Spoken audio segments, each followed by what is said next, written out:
राज्यवर्धनपुर का राजा समरेंद्र सिंह अपने न्यायप्रिय स्वभाव और दूरदृष्टि के लिए जाना जाता था। उनकी दो रानियां थीं, रानी अदिति और रानी माला। अदिति गंभीर, धैर्यवान और प्रजा के कल्याण के लिए समर्पित थीं।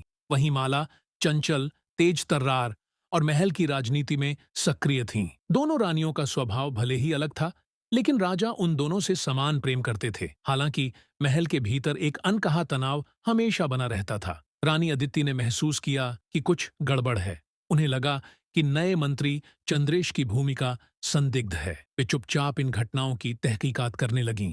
इस बीच रानी माला ने चंद्रेश के साथ एक गुप्त गठबंधन कर लिया। उन्होंने चंद्रेश से वादा किया कि अगर वह राजा की सभी शक्तियां उनके पक्ष में करवा दे तो उसे राजकोष का हिस्सा मिलेगा। अदिति को महल के पुस्तकालय में एक पुराना पत्र मिला, जिसे विभास ने राजा के लिए लिखा था। एक रात अदिति ने चुपचाप रानी माला के कक्ष के पास से गुजरते हुए उनकी और चंद्रेश की बातचीत सुनी। उन्हें पता चला कि माला ने राजा को कमजोर करने और सत्ता हथियाने की साजिश रची है। अदिति ने राजा को इस षड्यंत्र की सच्चाई दिखाने का फैसला किया। उन्होंने दरबार में एक सभा बुलाने का सुझाव दिया। सभा में अदिति ने राजा के सामने चंद्रेश और माला की गुप्त योजना का पर्दाफाश किया। उन्होंने वह पत्र भी प्रस्तुत किया जो विभास ने लिखा था। जब माला की सच्चाई सामने आई तो राजा को गहरा धक्का लगा। उन्होंने माला को महल छोड़ने का आदेश दिया और चंद्रेश को गिरफ्तार करवा दिया। वहीं अदिति की समझदारी और वफादारी ने उन्हें राजा के और करीब ला दिया। राज्य फिर से शांत हो गया।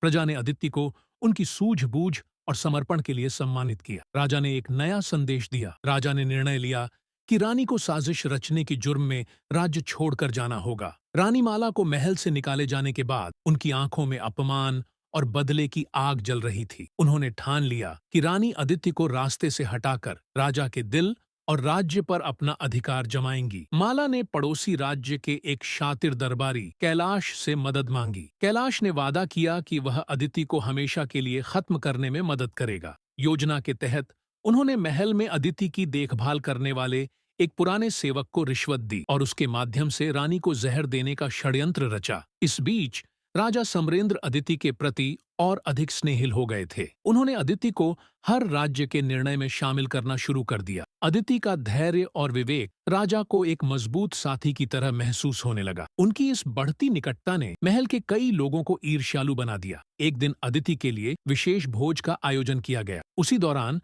सेवक ने अदिति के भोजन में जहर मिला दिया। अदिति को इस षड्यंत्र का कोई अंदेशा नहीं था, लेकिन किस्मत को कुछ और ही मंजूर था। जैसे ही अदिति ने पहला निवाला लिया, महल के एक तोते ने अचानक जोर जोर से चिल्लाना शुरू कर दिया। राजा को तोते का यह व्यवहार अजीब लगा। उन्होंने भोजन की जांच करवाई और पाया कि उसमें जहर मिला। सेवक को तुरंत गिरफ्तार कर लिया गया। पूछताछ के बाद उसने कबूल किया कि यह सब रानी माला के आदेश पर किया गया था। जब राजा को पता चला कि माला ने इतनी बड़ी साजिश रची है तो वे क्रोधित हो गए। उन्होंने माला को फिर से दरबार में बुलवाया। माला ने कहा, यह सब मैंने इसलिए किया क्योंकि मैंने आपको और इस राज्य को अपना मान लिया। अदिति ने मुझे हर बार नीचा दिखाया। मैंने वही किया जो मुझे सही लगा। राजा ने शांत स्वर में कहा, प्रेम में अधिकार नहीं, समर्पण होना चाहिए। तुमने जो किया वह प्रेम नहीं, लोभ और स्वार्थ था। राजा ने माला को राज्य से हमेशा के लिए निर्वासित कर दिया। इस घटना के बाद राजा और अदिति का रिश्ता और भी मजबूत हो गया। अदिति ने राजा को समझाया कि माला के खिलाफ कठोर कदम उठाने से बेहतर है कि उसे एक मौका दिया जाए। राजा ने माला को प्रजा के लिए काम करने की शर्त पर माफ कर दिया, लेकिन उसे राजमहल में कभी वापस नहीं बुलाया। राजा खुशी खुशी अपनी पत्नी अदिति के साथ रहने लगी। अगर आपको ये कहानी अच्छी लगी हो तो वीडियो को लाइक और चैनल को सब्सक्राइब करना ना भूले।